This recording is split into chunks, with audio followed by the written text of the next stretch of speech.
Hello friends, मैं प्रथमदीप अग्रवाल आज आपको बताऊंगा कि कोरोना वायरस की वैक्सीन बनने में कितना समय लगेगा और इस वैक्सीन को बनने के बाद भी कितने परीक्षणों से गुजरना पड़ेगा।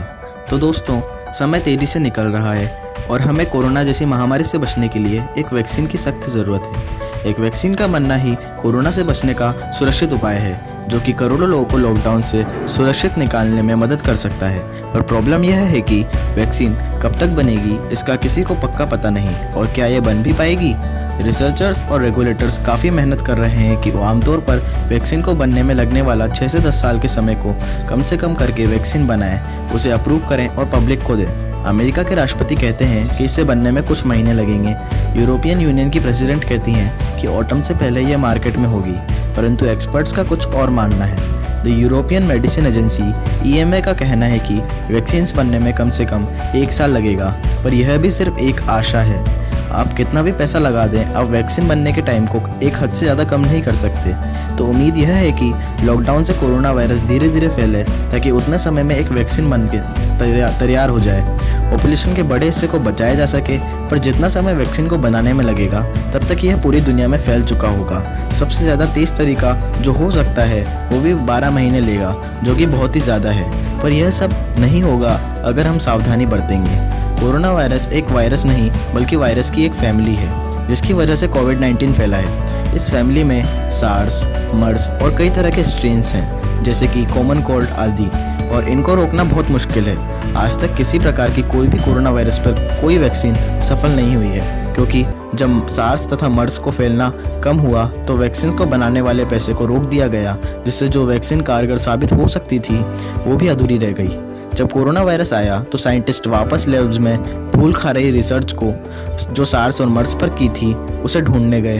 अभी कुल 100 से ज़्यादा वैक्सीन्स पर काम हो रहा है, जिसमें से 6 में क्लिनिकल या कहो इंसानों पर प्रशिक्षण शुरू हो गया है। अब हम जानते हैं वैक्सीन बनने पर क्या होता है। पहले आप जानवरों पर टेस्ट करते हैं, जिससे इंसानों पर खतरा ना हो इसका पता लग सके।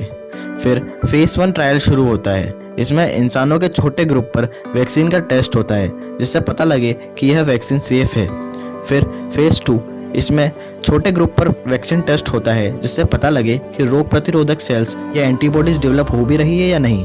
फिर फेज़ 3 आता है। इसमें एक बड़े ग्रुप में आधे लोगों को वैक्सीन और आधे लोगों को प्लेसेबो यानी वैक्सीन जैसी दिखने वाली नकली दवाई दी जाती है, ताकि पता लग सके कि एक नकली दवाई और जो हमने वैक्सीन बनाई है उसमें क्या फ़र्क है और क्या वो वैक्सीन असरदार है भी सही।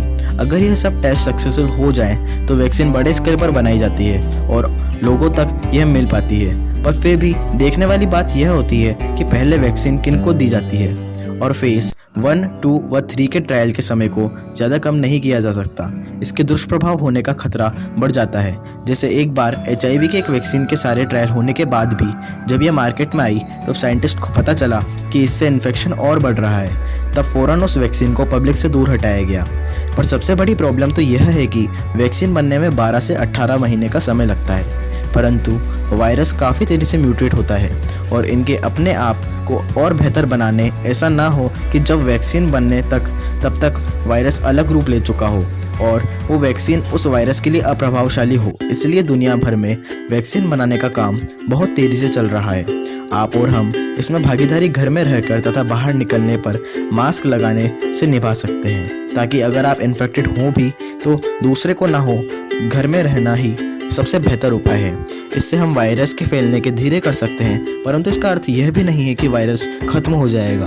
उसके लिए आपको एक और काम करना होगा। अगर आपको खांसी, बुखार, सर दर्द हो तो तुरंत विभिन्न राज्यों द्वारा दी गई हेल्पलाइन पर कॉल करें तथा टेस्ट कराएं।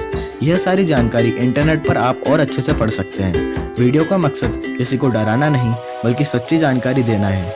B positive, be healthy. जय हिंद, जय भारत।